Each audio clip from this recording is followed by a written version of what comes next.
지난 주일에 이어서 우리 개인이 또 우리의 가정과 교회와 우리의 일터가 부흥, 즉 새로운 갱신을 통해서 되살아나고 성장, 즉 누가 보기에도 쑥쑥 자라나기 위해서는 우리가 어떻게 해야 되는가라고 하는 답을 초대 예루살렘 교회의 부흥과 성장의 모습을 보면서 우리 역시 찾아내고 있습니다.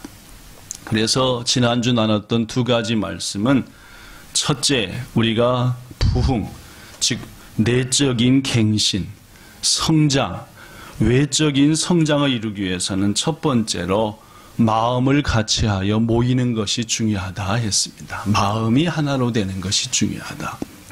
그래서 지난주 무디 목사님이 교회에 잘 나오지 않는 청년의 집을 방문했던 이야기를 소개하면서 이 불이라고 하는 것이 모두 다 함께 모여 있어야지 활활 타지, 아무리 활활 타는 곳에 있었던 나무도 바깥으로 나오게 되면은 혼자서는 점점 불이 약해지고 연기가 나서 자신뿐만 아니라 다른 사람의 눈에서 눈물 나게 만드는 일이 있다라고 하는, 그로 우리는 어떻게 하든지 가족도 성도도 하나가 돼야 된다라는 말씀 나눴습니다.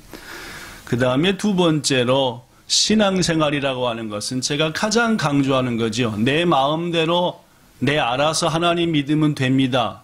마루입니까? 받습니까? 네, 받습니다. 그렇죠? 내 나름대로 내가 하나님 믿습니다. 안 되는 겁니다. 우리 기독교는 하나님께서 자신을 어떻게 섬기고 어떻게 믿으라 하고 어디다가요? 네, 성경 말씀 속에서 가르쳐 주셨기 때문에 그리스도인들은 내 마음대로 하나님을 믿는 게 아니라 성경 말씀이 가르쳐 주는 대로 믿는 것이 맞다. 고로 아름다운 신앙인, 아름다운 교회 가정으로 성장하고 부흥을 이루기 위해서는 하나님의 말씀을 배우고 그 말씀 가운데 순종하는 것, 이것만치 성장을 이루는 것 없다라는 말씀도 지난주에 나눴습니다. 오늘은 본문을 바탕으로 세 번째, 네 번째, 다섯 번째 말씀을 나누고자 합니다.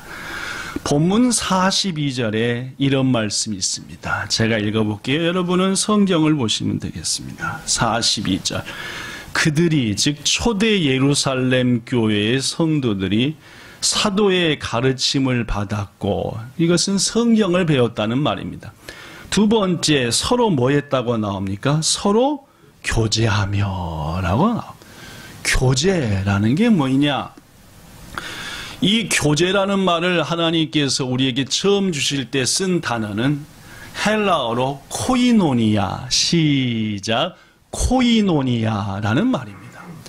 이 코이노니아라고 하는 말, 교회를 좀 다니면 자주 듣는 말인데 이 말을 우리말로 바꿀 때 교제, 일본말로 바꿀 때는 마지와리라고 바꿨습니다. 이게 교제라는 말. 근데 실은 이 코이노니아라고 하는 말 속에는 세 가지 의미가 있어요.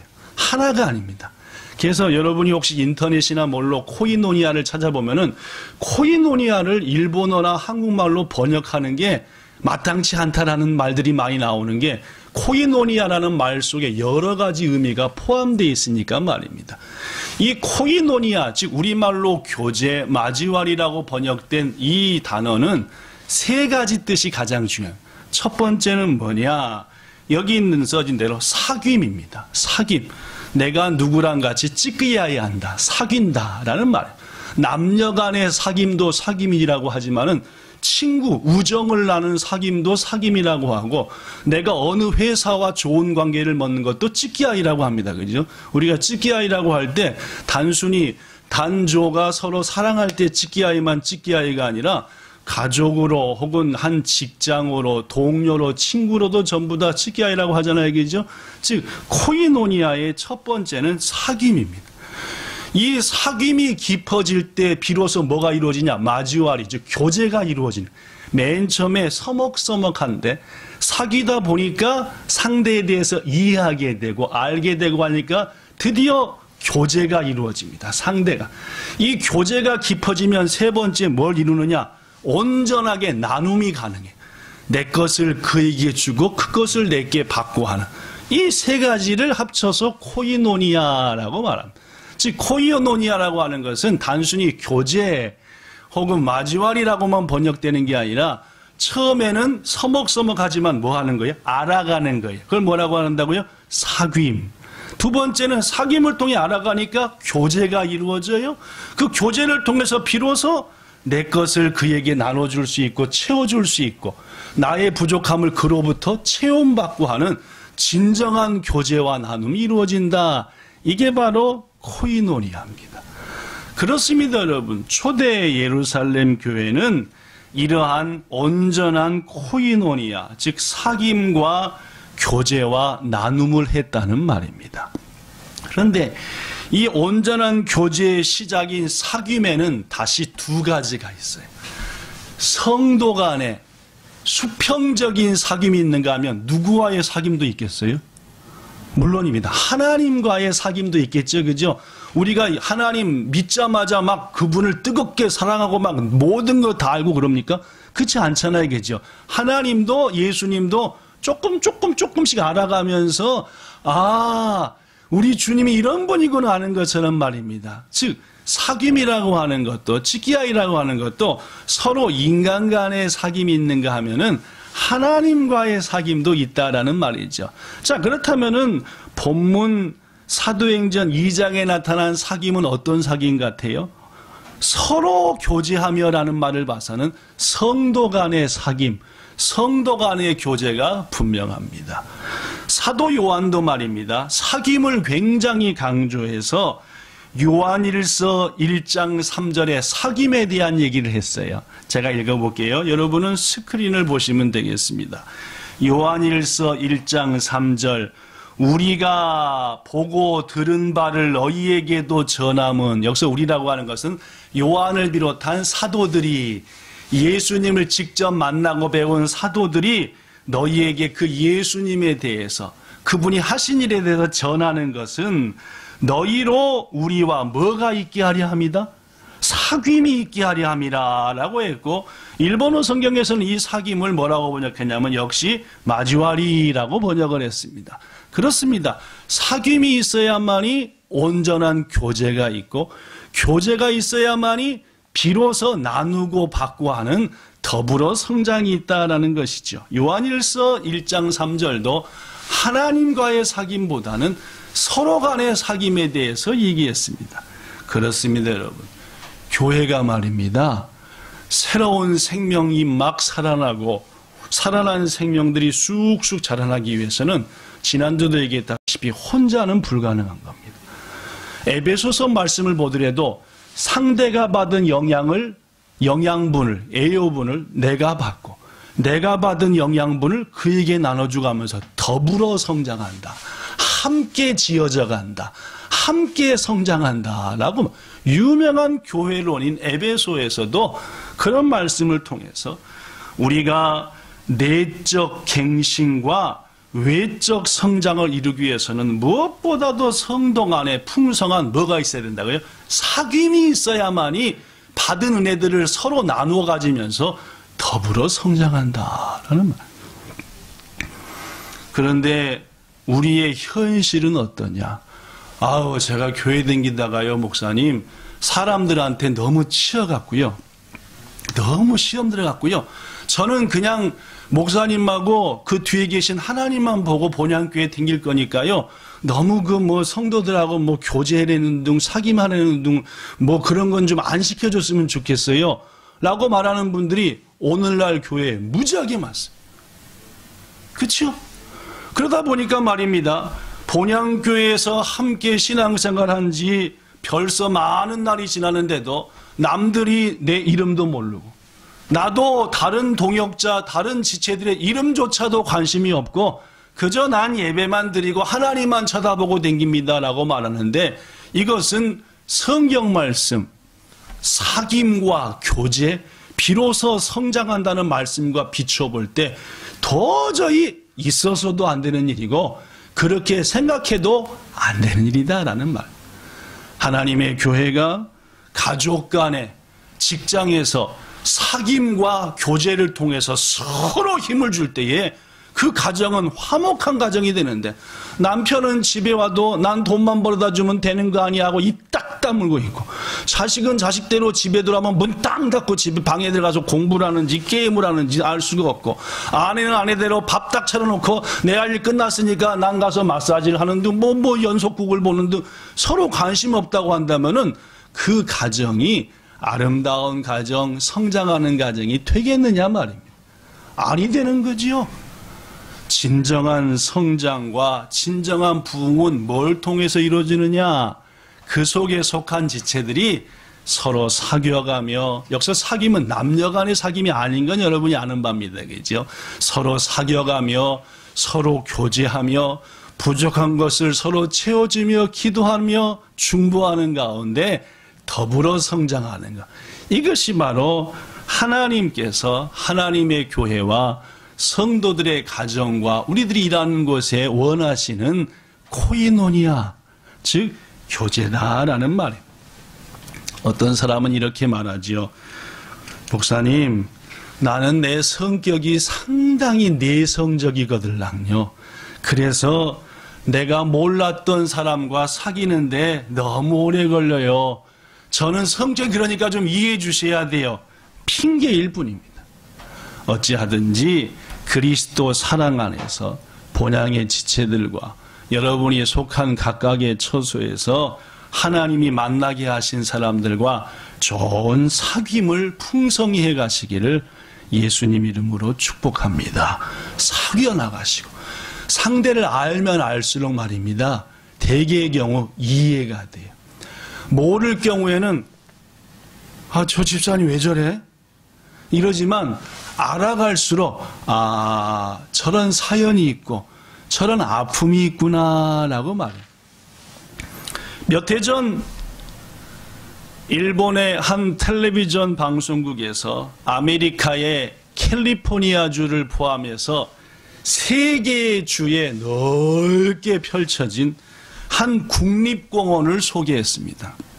내셔널 파크를 소개했는데, 그 국립공원의 이름이 뭐냐면 레드우드 내셔널 파크라는, 레드우드라고 하는 빨간 나무란 뜻입니다. 빨간색 나무가 가득 심어져 있는 국립공원. 얼마나 큰지 캘리포니아주를 포함해 3주를 크거든요.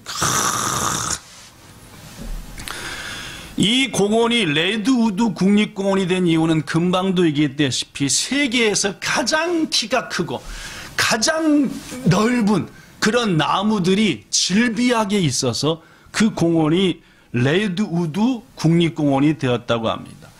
이 나무 레드우드가 얼마나 뚱뚱한지 TV에 나오는데 이렇게 큰데, 크고 오래된 나무는 가운데 구멍이 뻥 뚫린 게 많잖아요. 그죠? 예. 이게 나무가 이렇게 돼야 되는데 이렇게 있고 가운데는 구멍이 뻥 뚫리는데, 이 가운데 그 나무가 얼마나 큰지 가운데 뚫린 구멍 사이로 큰 트럭이 지나가요. 얼마나 큰지 알겠죠? 그죠? 가운데 구멍이 뚫렸는데, 물론 옆에는 있어서 이렇게 빨아들이고 올라가죠. 그죠? 근데 가운데 구멍인데 거기 트럭이 지나갈 정도로 크고, 어떤 호텔은 그 나무들을 연결 구멍을 들어가지고 호텔을 줘버렸어요. 아니, 호텔방을 나무 속에다가 질 정도로 크니까 얼마나 그 나무가 뚱뚱한지, 레드우드라고 하는, 궁금하면 한번 나중에 검색해 보시면. 그 다음에 이 키가 얼마가 되냐면 109m가 돼요. 저 다카오산에 가면은 말입니다. 그죠? 다카오산에 올라가다 보면 이만한 그 스기나무들이 쫙쫙 올라가는데, 그 올라간 높이가 연주 고주메토르거든요. 근데 이 레드우드는 자그마치 키가 109m. 여러분, 생각해보세요. 얼마나 높이지. 이렇게 큰 게 쫙쫙 뻗어서 즐비하게 쓴. 그래서 이 나무가 많아서 레드우드 국립공원이라고. 그래서 식물학자들이 궁금했어요. 도대체 이 나무, 레드우드라는 나무는 도대체 어떻게 이렇게 크고 높이 자랐을까? 더구나 이 캘리포니아는 뭐가 유명하냐면은 계절 따라서 저 태평양에서 태풍 같은 바람이 팍 몰려. 그래서 가끔씩 LA 산불 화재 해가지고 얼마가 탔다 얼마 탔다 하는 이유가 뭐냐면은 태평양 쪽에서 오는 건조한 바람이 태풍처럼 몰려오니까 작은 불씨에도 거기가 다 타버리는. 그런데 그렇게 센 바람, 초속 40m, 50m, 태풍 엄청나게 센 게 상륙할 때보다 더 센 바람이 부는데도 한 번도 이 레드우드는 넘어지거나 뽑히질 않더래요. 이게 샤크메토르나 되는 이 나무가 이렇게 센 바람에 왜 넘어지지도 않고 뽑히지도 않을까? 식물학자들이 조사를 했대요. 조사하면서 생각하기를 답은 뿌리가 깊이 내려가서 위로 100m니까 뿌리도 밑으로 50m는 내려가가지고 빡 받고 있으니까 안 넘어질 거다 했는데 나무들을 다 조사해도 뿌리가 50m까지 내려간 것은 없고 보통 나무 정도밖에 안 들어가 있더래요. 더구나 이 뿌리들이 우리 저 다카오산 같은 데 보면 뿌리들이 막 바깥에 나와 있잖아요. 땅 바깥으로, 그죠? 땅 바깥으로 이렇게 그런 것들도 뿌리가 깊지도 않은데 이 나무는 어떻게 그런 강한 바람에 그렇게 키가 크면서도 견뎌낼까 했더니 답을 찾았습니다. 뭔 답을 찾았느냐? 뿌리끼리 서로 꼬고 있더래요. 레드우드 나무는 옆에 있는데 뿌리들끼리 서로 꽉 붙잡아가지고 나로도 식문학자들이 깨달은 겁니다. 이 레드우드라고 하는 큰 나무는 더불어 사는 나무구나. 나 혼자 내가 아니라 함께 붙잡고 함께 엮어져가지고 어떤 세찬 바람에도 넘어지지 않게 하는 나무구나 해서 미국 사람들은 레드우드한테 별명을 붙여줬는데 더불어 사는 나무다라고 붙여줬다. 그렇습니다, 여러분. 우리가 앞으로 살아갈 우리들의 삶에는 말입니다. 가끔은 혼자서는 도저히 견디기 어려운 강한 바람이 불어올 때가 있다는 거죠.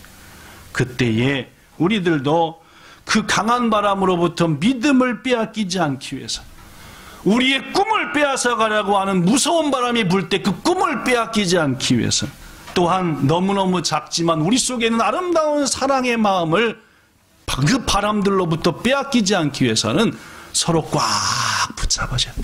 홀로가 아니라 가족이 서로 꽉 붙잡아주고 성도들이 서로 사귐과 교제를 통해서 꽉 붙잡아줄 때에 어떤 어려움도 이긴다는 말입니다.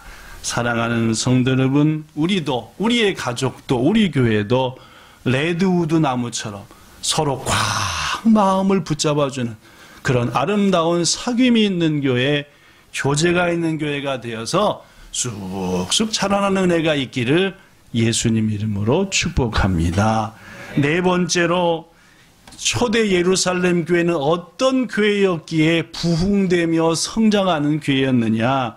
본문 42절의 맨 마지막에 보니까 오로지 기도하기를 힘쓰니라 라고 말하고 있습니다. 그렇습니다. 서로 기도하는 교회였습니다. 성경 말씀을 통해서 하나님이 우리에게 강조하는 게 있어요. 제가 아까도 얘기했죠. 신앙생활은 내 나름대로 하는 게 아니라 성경에 따라서 하는 것이다. 그러면 성경을 통해서 우리에게 신앙생활을 위해 가장 강조하는 건 뭐냐? 세 손가락에 뽑히는 게 기도입니다. 특히 성경 구절로 따져봐서 가장 우리에게 많이 나오는 게 뭡니까? 기도예요.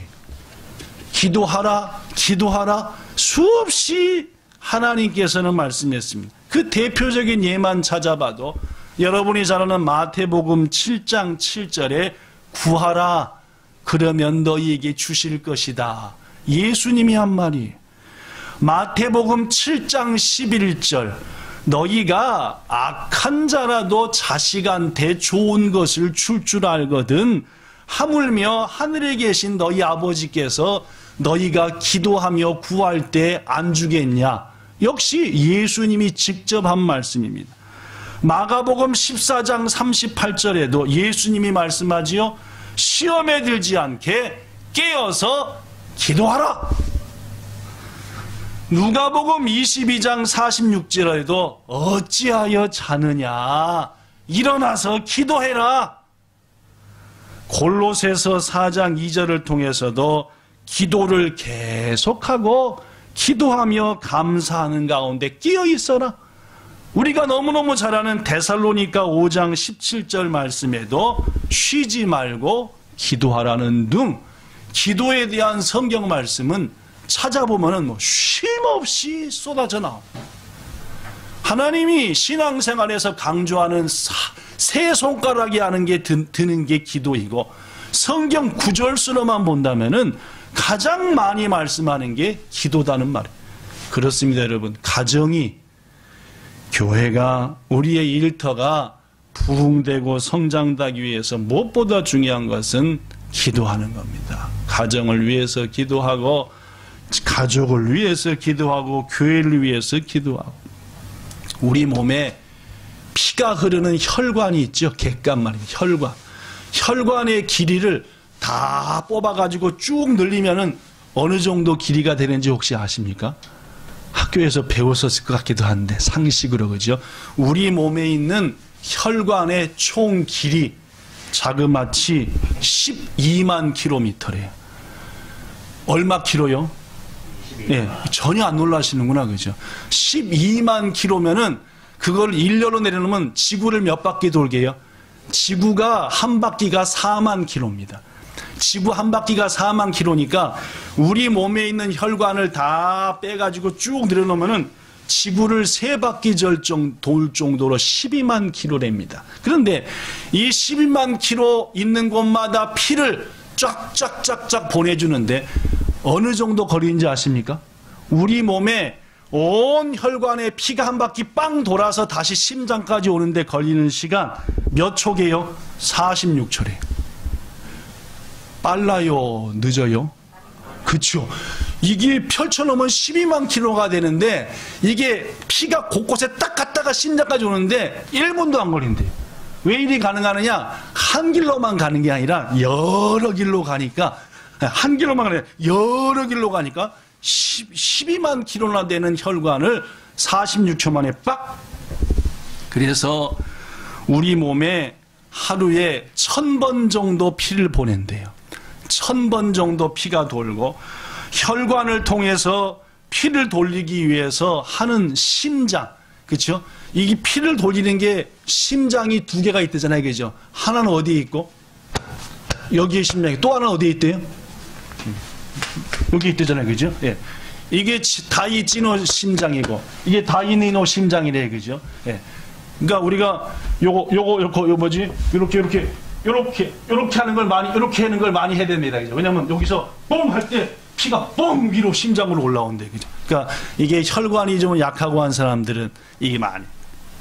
그래서 혈관을 통해 온 몸에 피를 돌리기 위해서 심장은 1분에 70번 정도 펌프질을 하면 됩니다. 1분에.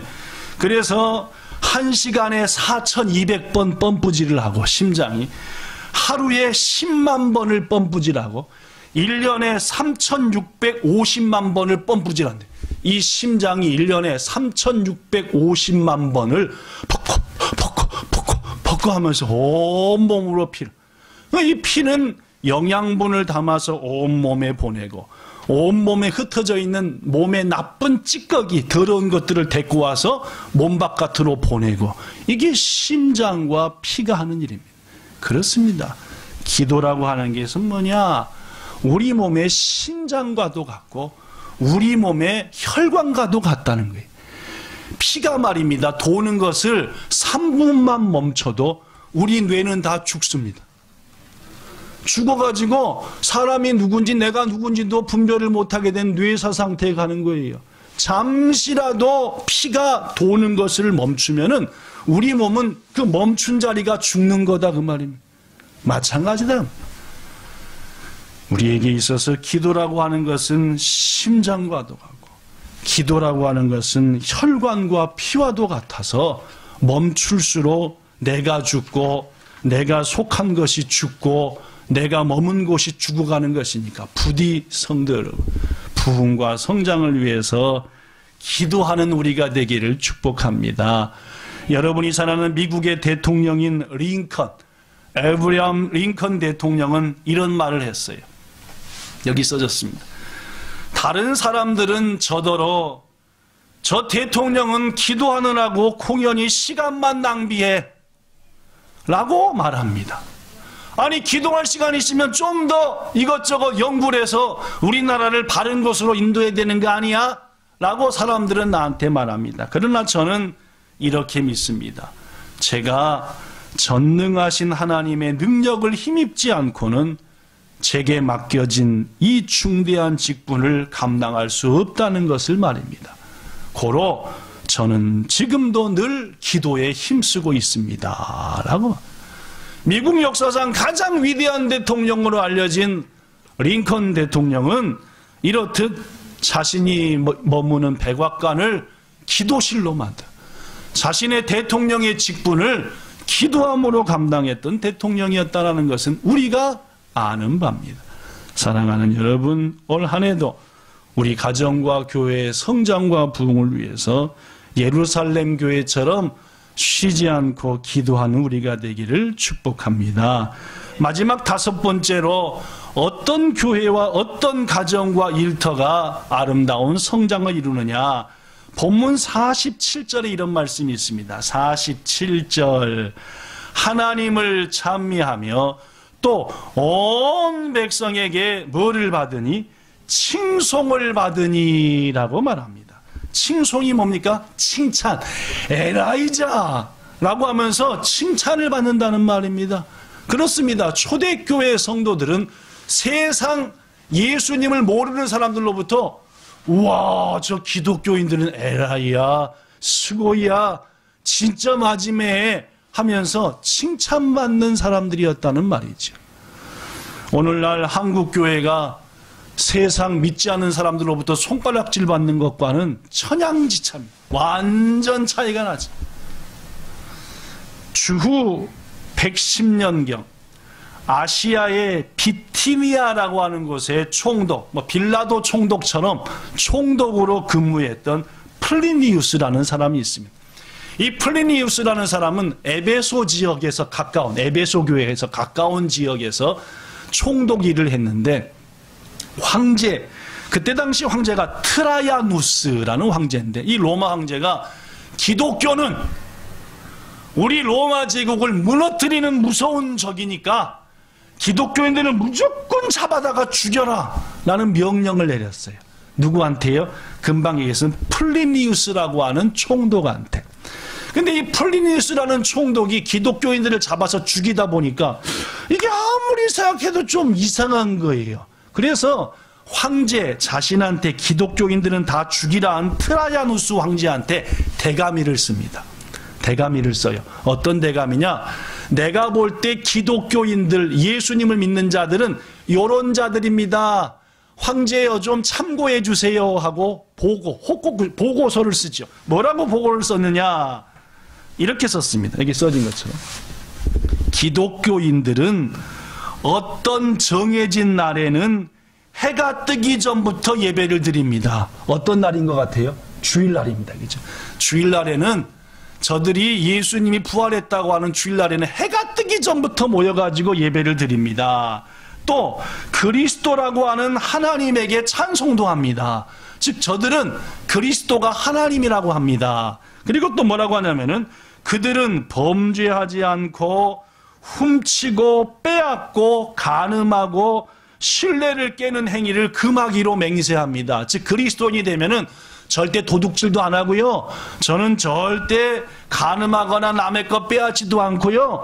거룩한 하나님의 말씀대로 살 겁니다. 라고 맹세도 합니다. 해놓고 제가 볼 때는 요 기독교인들이 아주 나쁜 놈들, 아주 못된 놈들 같지는 않고요. 괜찮아 보입니다. 라는 식으로 황제에게 보고서를 썼다는 말입니다. 그렇습니다, 여러분. 황제의 명령을 받고 기독교인들을 잡아 죽이던 총독이라도 그리스도인들을 보니까 이것들이 소문하고는 다르게 상당히 에라이하고 사회에도 보탬이 되고 정직하고 좋습니다 라고 얘기했다는 말. 성도 여러분, 그렇습니다. 우리 그리스도인들은 성경 말씀은 물론이거니와 세상이 정한 법과 규칙도 지키는 자가 돼야 돼. 예수님은 우리의 모든 죄를 용서한다 했잖아.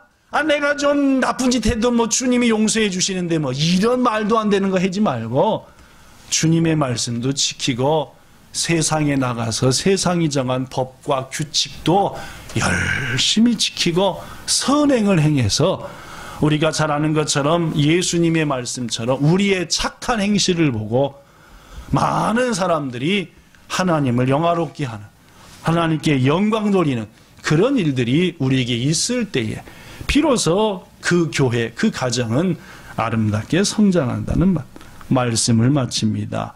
사랑하는 성도 여러분, 올 한 해 우리 가정, 우리 교회는 내적인 갱신과 외적인 성장을 이루어야 합니다.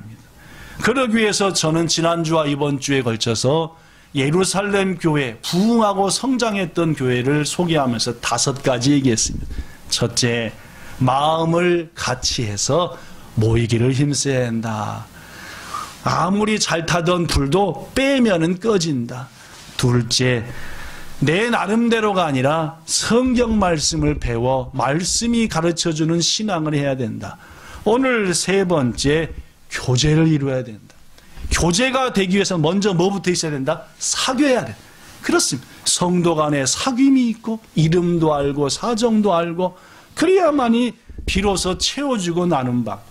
네 번째, 백악관을 기도실로 바꾼 링컨 대통령처럼 쉼없이 기도의 펌프질을 심장처럼 해서 온몸 곳곳에 성령의 은혜가 임하도록. 마지막 5번째로 세상 사람들에게 칭찬을 받을 정도로 선한 일에 힘쓰고 법과 규칙을 지키는 솔선수범하는 그리스도인이 될 때에 우리 교회와 가정과 일터는 아름답게 자라는 줄로 믿으니 이 말씀대로 행하여 그 응답을 받는 우리 모두가 되기를 예수님 이름으로 축복합니다. 기도하겠습니다. 좋으신 하나님, 오늘도 하나님의 은혜 가운데 성장하고 부흥했던 초대 예루살렘 교회의 모습을 보면서 우리들의 공동체가, 우리들의 가정이 어떻게 부흥될지를 알게 하시니 감사합니다. 우리 성도들 간에 더 깊은 교제가 일어나게 하시고 그러기 위해서 사귐을 두려워하지 않는 믿음을, 사랑을 우리에게 주시기를 원합니다. 예수님께서 제자들과 마지막 헤어지실 때에도 아버지와 내가 하나인 것처럼 저들도 하나가 되게 하여 주시옵소서라고 기도한 것을 우리가 아오니 우리 교회가, 우리의 가정이 그렇게 하나 되는 모임들 되게 하옵소서. 주님, 그리하여 우리 앞에 닥친 어떤 어려움도 이겨내어서 올해 우리가 다 지나갔을 때에 성장된 서로의 모습을 보면서 기뻐하며 감사하는 우리 모두가 되게 하시기를 예수님 이름으로 기도드리옵나이다. 아멘.